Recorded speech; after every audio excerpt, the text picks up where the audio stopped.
Ayan guys, good morning.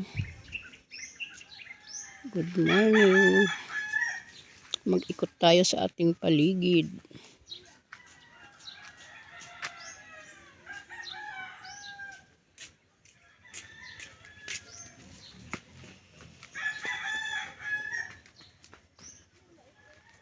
Ito naman ang munting kalsada namin. Yan, doon, pinakadulo doon.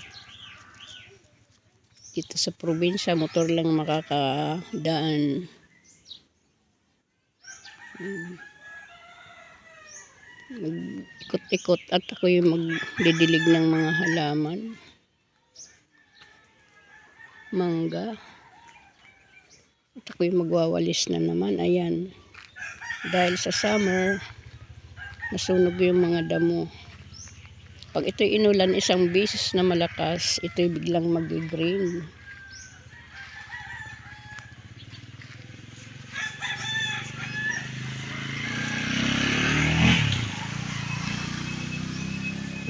Ito yung sa likod naman ng bahay ng aking kapatid.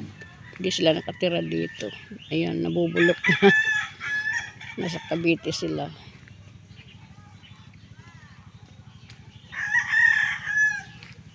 Pag nagtigulan dito lahat nakaparada ang motor. Yung mga nandoon sa pinakadulo. Ang bahay, mga kapatid ko, mga pamangkin. Yun ang mangga, may mga bulaklak pa. Mayroon na rin mga bunga ang iba.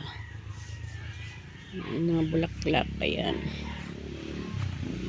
Mga halaman, kulay dilaw. Ayan guys, ang itong paligid ng aking munting bahay. Munting kubo. Ayan, namulaklak na siya.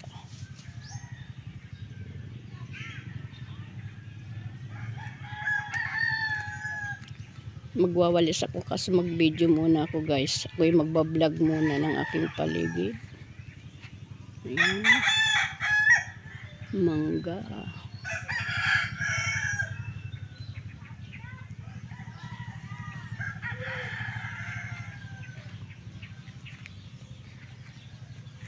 Ayan.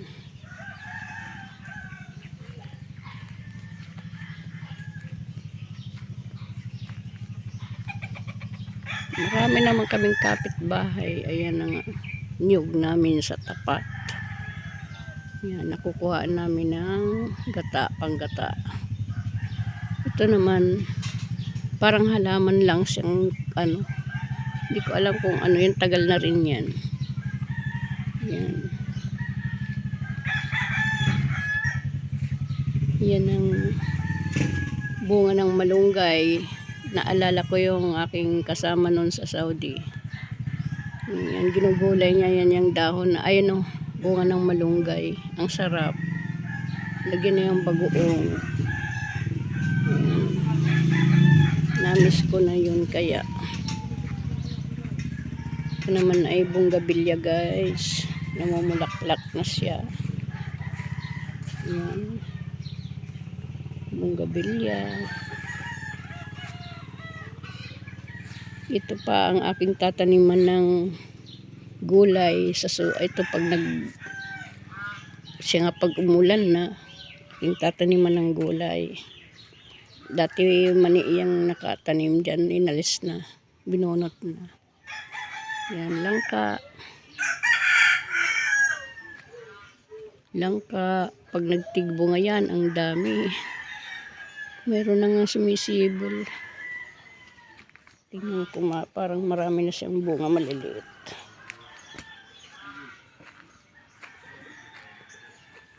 Ay, meron na nga oh. Ayan, dami na pala. Dami ng bunga. Ayan, ang daming bunga.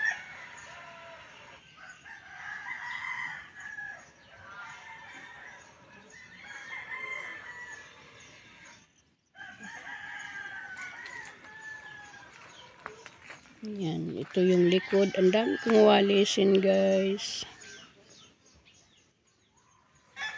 Mga dahon lang naman yan ng dahon ng mga kahoy.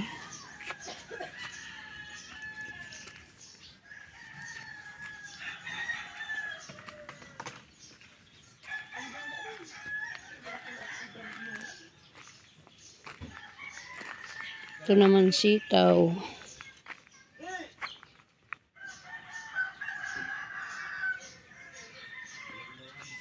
Pag ito'y diligan at umulan, gaganda na naman ito.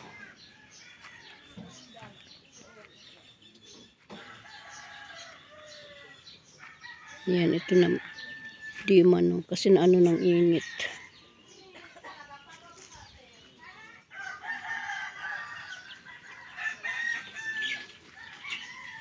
Mga kapitbahay.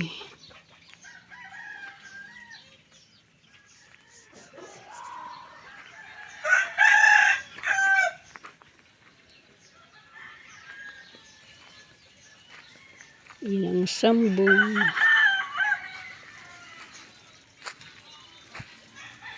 Ganito ang buhay dito sa probinsya, guys.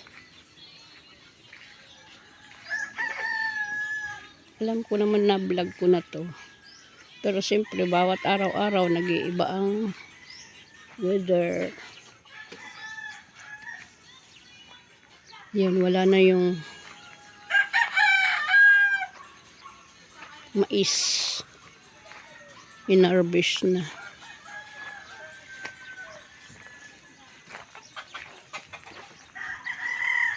Yan yung lukban. Ito naman ang bahay ng kapatid ko, pinapagawa. Ito naman ang santol na mumulaklak.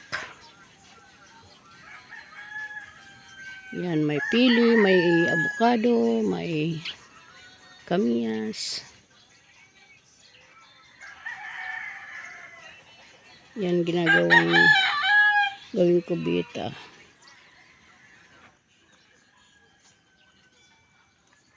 Yan, ito yung sa kapatid ko. Ginagawa pa lang. Ayan.